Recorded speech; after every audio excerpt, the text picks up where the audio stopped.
जाबाल दर्शनोपनिषत् षष्ठः खण्डः। क्रीडया वायुमाकृष्य भ्रुवोर्मध्ये निरोधयेत् यः पिबेदमृतं शुद्धं व्याधिभिर्मुच्यते हि सा।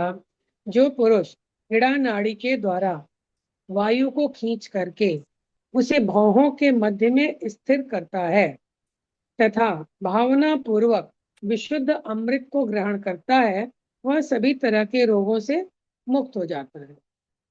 क्रीडया वेद तत्त्वज्ञ तथा पिंगलया एव च नाभौ निरोधयत्तेन व्याधिभिर्मुच्यते नरः। वैदिक तत्व के ज्ञाता है सांकृति मुने क्रीड़ा एवं पिंगला नाड़ी के द्वारा वायु को खींचकर उसे यदि नाभि केंद्र में स्थिर किया जाए तो उससे भी पुरुष सभी तरह की व्याधियों से मुक्त हो जाता है। मासमात्रं त्रिसन्ध्यायां जिह्वयारोप्य मारुतम् अमृतं चापि बेन्नाभौ मंदं मंदं निरोधयेत् वातजाः पित्तजा दोषा नश्यन्ति एव न संशयः नासाभ्यां वायुमाकृष्य नेत्रद्वन्द्वे निरोधयेत् नेत्ररोगा विनश्यन्ति तथा श्रोत्रनिरोधनात् तथा वायुं समारोप्य धारयेत् शिरसि स्थितं शिरोरोगा विनश्यन्ति सत्यं प्रणाम मुक्तं जयंती हि दीदी। सांकृते। आप कहाँ पर पढ़ रही हैं? पेज नंबर कौन सा है? पेज छठ नंबर खंड 109। One zero 109। टू नाइन है। नहीं नहीं, 109, 109। 109 पे है। अच्छा, मैं श्लोक 107 संख्या पे। 31। जी जी। यदि एक महीने चलिए। तक प्रातः, मध्याह्न एवं सायं संध्याओं के समय जिह्वा द्वारा शनैः शनैः वायु को अंदर खींचकर एवं पूर्वोक्त अमृत पान की भावना करते हुए उस प्राण वायु को नाभि में स्थित किए रहे तो वात और पित्त से प्रादुर्भूत सभी तरह के दोष निस्संदेह नष्ट हो जाते हैं। नासिका के दोनों छिद्रों द्वारा वायु को अंदर खींचकर यदि दोनों नेत्रों में स्थित किया जाए तो नेत्र के समस्त रोग विनष्ट हो जाते हैं तथा कानों में उसे रोकने से कान के सभी रोग नष्ट हो जाते हैं। ऐसे ही वायु को भीतर खींचकर यदि उसे मस्तक में स्थापित करे तो सिर के रोगों का शमन हो जाता है। हे सांकृते, ये सभी मैंने आपसे सत्य बातें बतलाई हैं। ये यहाँ पर बाबूजी की वही बात याद आ रही है कि वायु को खींचकर और जहां आपको तकलीफ है वहां तक ले जाकर उसको ठीक होने की भावना करें, वही चीज यहाँ बताई गई है। स्वस्तिकासनम आस्थाय समाहित मनाः तथा अपानम ऊर्ध्वम उत्थाप्य प्रणवेन शनैः शनैः हस्ताभ्यां धारयेत् सम्यक् कर्माधिकरणानि च अंगुष्ठाभ्यां मुने श्रोत्रे तर्जनीभ्यां तो चक्षुषी नासापुटावधानाभ्यां प्रच्छाद्य करणानि वै आनन्दाविर्भवो आनन्दाविर्भवो यावत् तावन्मूर्धनिधारणात् प्राणः प्रयात्यन्येनैव प्राणः प्रयात्यनेनैव ब्रह्मरन्ध्रं महामुने। चित्त को एकाग्र करके स्वस्तिक आसन में बैठे एवं ओंकार रूपी प्रणव का जप करते हुए शनैः शनैः अपान वायु को ऊर्ध्व की ओर उठाए तथा कान आदि इंद्रियों को दोनों हाथों से ठीक तरह से दबाकर रखे। दोनों अंगूठों से दोनों कानों को आच्छादित कर ले। दोनों तर्जनी अंगुलियों से दोनों नेत्रों को मूंद ले एवं अन्य दो दो अंगुलियों से नासिका के दोनों छिद्रों को ढक ले। इस तरह से ऊपर की समस्त इंद्रियों को ढक करके उस वायु को तब तक मस्तिष्क में धारण किए रहें जब तक आनंद रूपी अमृत का प्राकट्य न हो जाए।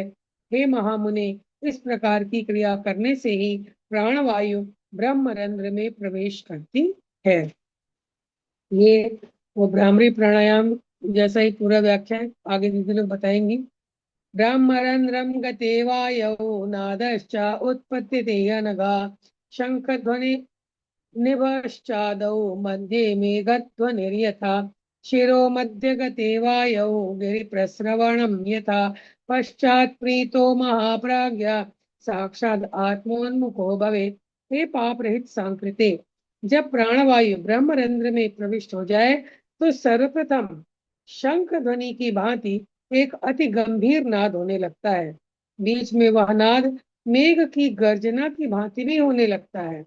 जब प्राण मस्तिष्क के बीच में ठीक तरह से प्रतिष्ठित हो जाता है, तब उस समय पर्वत से गिरते हुए झरने की कल कल ध्वनि की भांति शब्द होने लगता है।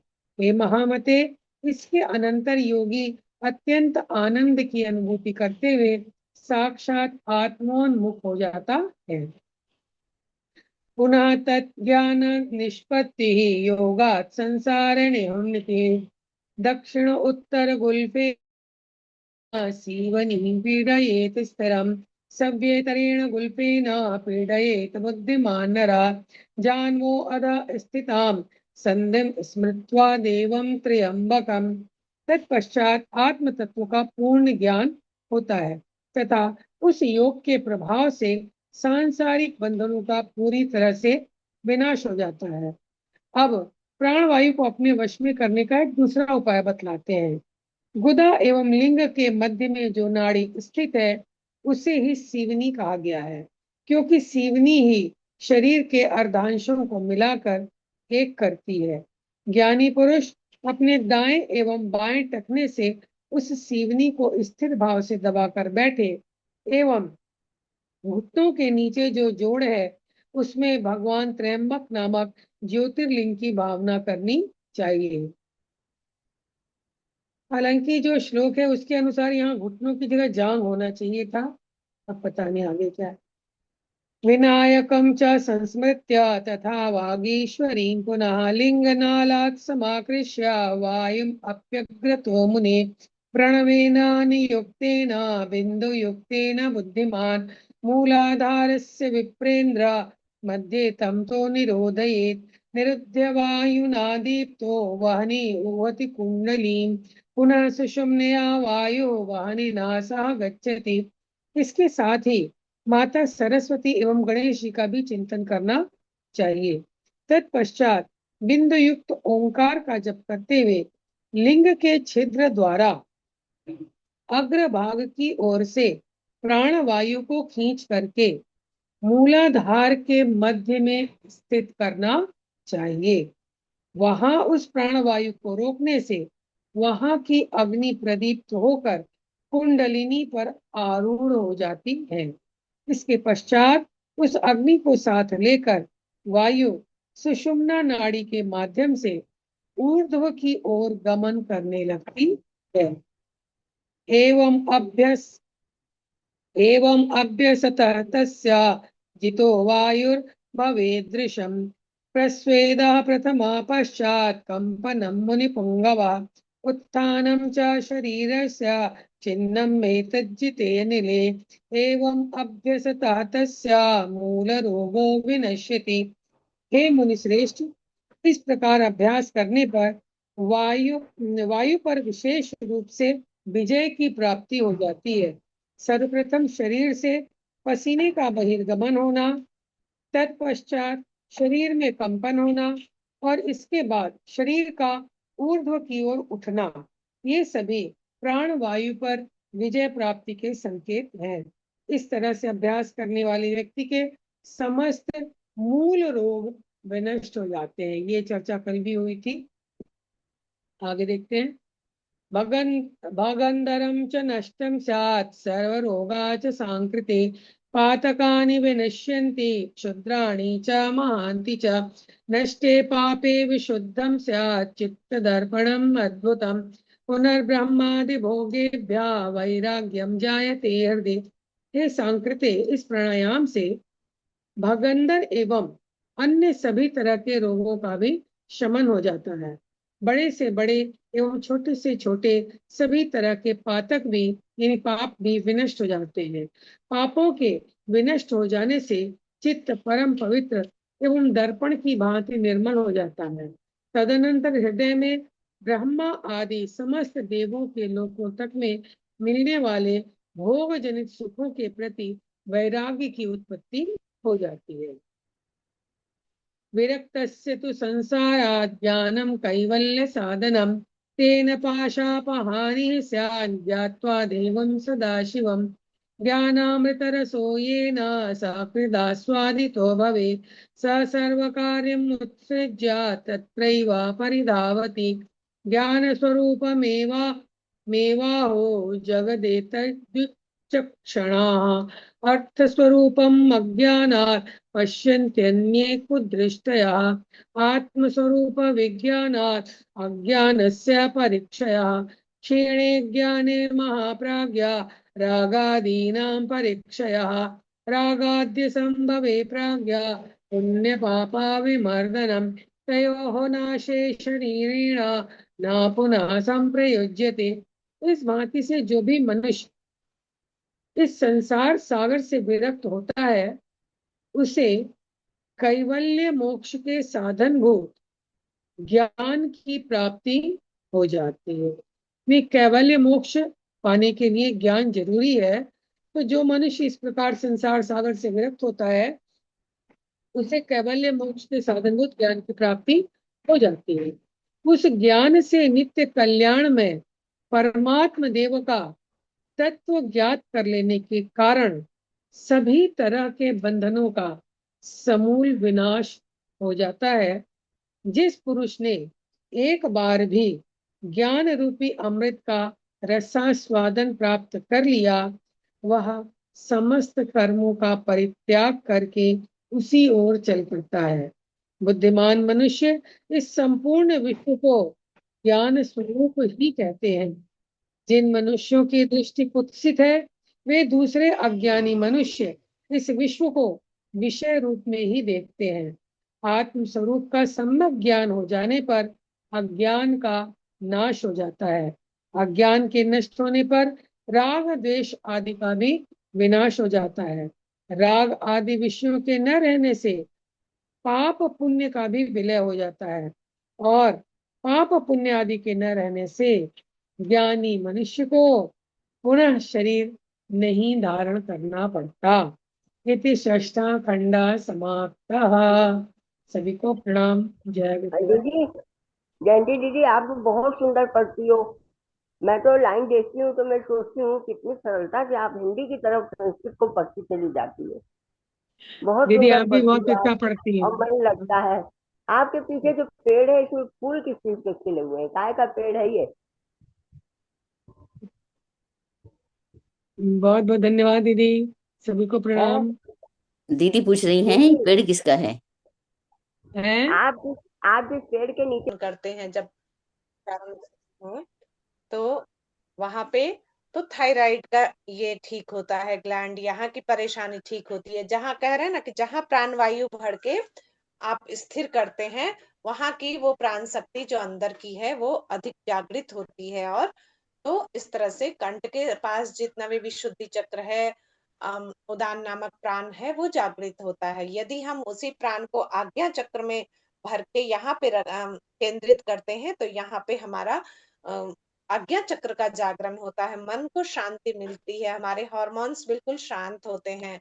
और वही चीज हम आंखों में जैसे बिल्कुल श्वास भर के और कर रहे हैं, आंखों में ध्यान को केंद्रित करते हैं कि आंखों में रोशनी बढ़ रही है, तो वहां पे उसमें लाभ हो जाता है। यदि कान भी बंद होते हैं भ्रामरी में, तो यदि कान की समस्या है और श्वासों को भर के, क्योंकि इसमें श्वास को निकालने में ताकत नहीं लगाना होता है, श्वास भर के और रोक के उद्गीत करना होता है मुंह को भी बंद करके। तो कान में यदि हम वहां पे ध्यान कर रहे हैं कि यहाँ के प्राण शक्ति ठीक हो रही है तो वो प्रॉब्लम सारे ठीक हो जाते हैं। और थोड़े दिन लगातार जब आप करते हो तो उसके बाद जब आप उसको छोड़ते हो तो एक मैं जो अपना अनुभव करती हूँ तो बिल्कुल ऐसे लगता है दिव्य प्रकाश यहाँ पे बिल्कुल ललाट के पास मुझे महसूस होता है। मुझे आवाज नहीं होती है कि हाँ जब कर रहे हैं तो कोई आवाज झिंगुर का या ऐसा, वो प्रकाश की लाइट हमें स्पष्ट होती है जब भ्रामरी करते हैं। तो ऐसा बिल्कुल लगता है कि बस आंख खोले ना, बस उसी में डूबे रहें। तो इस तरह से माइग्रेन की समस्या जिसको भी है, आजकल मानसिक बीमारी से इतने लोग ग्रसित हैं, इतने लोग ग्रसित हैं कि मैं बता नहीं सकती। मतलब तो वो लोग यदि भ्रामरी करें ना तो उनका हार्मोन पूरा ये बैलेंस हो जाएगा। मस्तिष्क में बहुत सारे केमिकल्स होते हैं, एक भी केमिकल से यदि पॉइंट कुछ अधिक या कम हो जाता है, या जिस जगह पर जिसको रहना चाहिए उससे थोड़ा सा जगह भी वो चेंज कर लेता है ना, तो पूरा मस्तिष्क हमारा जो है ना अनबैलेंस हो जाता है। मस्तिष्क की बीमारी कई तरह की हो जाती है। तो इसलिए यदि हम पूर्ण रूप से स्वस्थ हैं, हमारा दिमाग अच्छे से कार्य कर रहा है, यदि हम अच्छे से सोच पा रहे हैं, अच्छे से बोल पा रहे हैं, हमारा अपने पे कमांड है, तो समझिए भगवान की बहुत बहुत बहुत बड़ी कृपा है, बहुत बड़ी कृपा है। इसमें भ्रामरी हमेशा मदद करता है मस्तिष्क को बिल्कुल कूल रखने में, शांत रखने में। इसमें कभी भी छोटी छोटी बातों पे जब गुस्सा आता है, उसमें भी वो बहुत लाभ देता है भ्रामरी, कि मुझे क्यों बाद में हम जो पछताते हैं कि मुझे क्यों गुस्सा आ गया था, नहीं, अब भ्रामरी करते करते ये हो जाता है कि मुझे गुस्सा लाना पड़ता है, कभी कभी जरूरत पड़ने पर गुस्सा क्रोध को भी लाना पड़ता है कि सामने वाले को समझाने के लिए, तो वो स्थिति हो जाती है। तो इस तरह से हमारे जितने भी आज युवाओं को खास करके मेमोरी पावर बढ़ता है भ्रामरी से। जो याददाश्त हमारी कमजोर हो जाती है, एक उम्र में धीरे धीरे होने लगती है, वो चीज हमारा मेमोरी पावर उससे बढ़ता है, तो काफी लाभ है। आज के लिए तो भ्रामरी कहें तो एक ऋषियों का खोजा हुआ हम लोगों के लिए ये प्राणायाम अमृत है, अमृत है। और इसमें कुछ पैसा नहीं लग रहा है, कुछ नहीं लग रहा है, बस 5 मिनट बैठो, आंख कान बंद करके अंदर एक ओम की ध्वनि का आज्ञा चक्र पर ही ध्यान। अब जिसको ग्लैंड में यहाँ प्रॉब्लम है, तो वो कंठ में विशुद्धि में ध्यान करे, और जिसको मन अशांत रहता है तो आज्ञा में ध्यान करे। जो बहुत दुखी और परेशान, आनंद जिनको महसूस ही नहीं कर पाता कभी भी, तो वो फिर सहस्रार में ध्यान करे, कि वो ऊर्ध्वगमन होते हुए श्वास को जब भरा और उद्गीत ऐसा करें कि यहाँ की पूरी वाइब्रेशन हो रहा है, पूरे मस्तिष्क के न्यूरॉन्स जग रहे हैं, और वो फायदा हो जाता है। तो भ्रामरी कहने को एक छोटा सा शब्द है, लेकिन ये प्राणायाम लाखों बहुत सारे रोगों को रोगों में फायदेमंद होता है। जी दीदी, और इसमें जैसे प्राणायाम करने ये आज हम लोगों ने ये पढ़ा था ना, हाँ उसके आगे पढ़ा है यहाँ, स्नेह स्नेह, ये हो गया। हाँ, सांसारिक बंधनों से पूरी तरह विनाश हो जाता है आत्म, ये आज्ञा चक्र तीसरा नेत्र है भगवान शिव का। यहाँ पे तीसरा नेत्र है, कहते हैं आज्ञा चक्षु जब खुलने लगते हैं, जब ज्ञान के नेत्र खुलने लगते हैं, तो हम स्व को जानने लग जाते हैं, हम आत्म भाव में रहने लग जाते हैं। हर काम मैं नहीं कर रहा हूँ, वो कर रहे हैं, वो करवा रहे हैं, उन्हीं की शक्ति से हो रहा है। ये अपने आत्म तत्व को समझने लग जाते हैं, पूर्ण ज्ञान हो जाता है, और बंधनों का, सांसारिक बंधनों का पूरी तरह से विनाश हो जाता है। यहाँ पे ये जो है, ये मूल बंध के बारे में बताया जा रहा है, उद्यान बंध के बारे में बताया जा रहा है। तो मूल बंध में हम शिव का दर्शन, तो हम लोगों ने पढ़ा है कि शिवलिंग कैसे है, तो लिंग और शिव दोनों जब मिलते हैं, जब मूलाधार और सहस्रार मिलता है, तो एक जगह पर जब मिलता है, तो वो वहां के शक्ति जागृत होती है, और द्वैत भाव मिटता है, अद्वैत में हम प्रवेश करते हैं। तो वो मूल बंध यहाँ पे आगे दिया हुआ है, भगंदर जैसे रोगों का भी समन करता है, और ये 100 200% है। आज बहुत 50 60% लोगों को पाइल्स की समस्या है, लोग कहते नहीं है, कॉन्स्टिपेशन बहुत लोगों को होती है, उसकी वजह से सुबह वो योग नहीं कर पाते हैं, पेट साफ नहीं है, तो उठेंगे ही आलस है, रात को देर से भोजन करेंगे तो पेट सुबह साफ ही नहीं होगा। तो ये बिल्कुल ही उसको कॉन्स्टिपेशन को भी ठीक करता है, भगंदर जैसी सारी बीमारियों को, यूरिन की समस्या हुई, यूट्रस की समस्या हुई, पैरों का दर्द हुआ, मूल बंद से इतना फायदा है। वही यहाँ पे बंद के बारे में बताया जा रहा है ना, कि उससे वहां वीर्य हमारे जो आज कमजोर है उसमें मजबूती आती है। तो इस तरह से, और सभी पापों का भी विनाश होता है, विनष्ट हो जाते हैं, और चित्त परम पवित्र एवं दर्पण की तरह निर्मल हो जाता है। इतना सुंदर मतलब, वो हम लोग ये सोचते हैं कि अरे वो तो गंदा जगह है, क्या चर्चा हो रहा है, क्या बात हो रहा है, बट सोचिए कि हम लोग 9 महीने हमारा नाखून से लेके बाल तक, आंख, किडनी, लीवर, कान कहाँ फिट करना है, भगवान को, वो सब तो वही हो रहा है, मूल में ही हुआ है। हम लोगों सभी का 70% निर्माण हुआ है। तो उसको जब हम सोया हुआ कुंडली जो है, हमारा प्राण जो है वो जागृत होता है मूल बंध से, जब श्वास भर के और मूल को ऊपर खींच लिए, तो इतना फायदा होता है। कभी भी वहां के अंगों की परेशानी नहीं होती है जीवन में। और पैर वहीं से, वो जड़ है मूल, और पैर उसकी टहनियां हैं। तो पैरों में यदि कहीं भी प्रॉब्लम, घुटने का प्रॉब्लम, एड़ी हील का बहुत लोगों को होता है, तो यानी उसका मूलाधार, जड़ ही कमजोर है। वहां हम जब ध्यान करते हैं, श्वास को रोक के और बंद कर लेते हैं, तो वहां वहां की सारी शक्ति जागृत होती है और पूरा एनर्जी पैरों में भी जाता है। और फिर ऊर्ध्व गमन करने की बात कर रहे हैं, ऊपर उठाने की बात कर रहे हैं हम, तो उड्डयन बंद जब लगा लेते हैं, तो यहाँ से फिर वो जब कुंडली की शक्ति ऊपर उठती है, ऊर्ध्व गमन होता है, तब जीवन ही धन्य हो जाता है। हमारे सोच, हमारे विचार कभी भी निम्न नहीं रह जाते हैं। कभी भी हम निम्न कोटि के कार्य, हमारे द्वारा कोई पाप नहीं, कर्म नहीं बन सकते हैं। कोई शरीर शारीरिक बीमारी नहीं रह सकती है। और हमेशा बाबूजी भी कहते हैं कि हमेशा ऊपर, अनाहत से ऊपर हमारी स्थिति होनी चाहिए योगियों की। तो हम आज्ञा चक्र और सहस्रार में, विशुद्धि में रहने लग जाते हैं, जब मूल बंद और उड्डयन बंद कंटिन्यू हम रेगुलर करते हैं। तो जी दीदी धन्यवाद। और किन्हीं का कोई प्रश्न हो तो कर सकते हैं। प्रणाम। राम दीदी, जय गुरुदेव। दीदी, जिह्वा से के माध्यम से वायु को खींचना, ये कैसे हो, ये क्या है?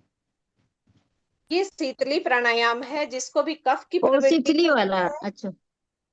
जिसको कफ की प्रवृत्ति होती है वो इसको नहीं करेंगे। लेकिन जिसको पित्त का और वायु का दोष होता है, हमेशा पेट में एसिड बनना होता है, पित्त जैसे ढकार होना, वायु बढ़ा रहता है, जलन होती है भोजन नली में या पेट में, तो ये बहुत ही फायदेमंद होता है। तो इसमें जीभ को बाहर की ओर निकालते हैं और दोनों साइड से ऐसे गोल घुमा देते हैं, जैसे पाइप बनाते हैं ना, वैसे अच्छा इस अच्छा। तरह से।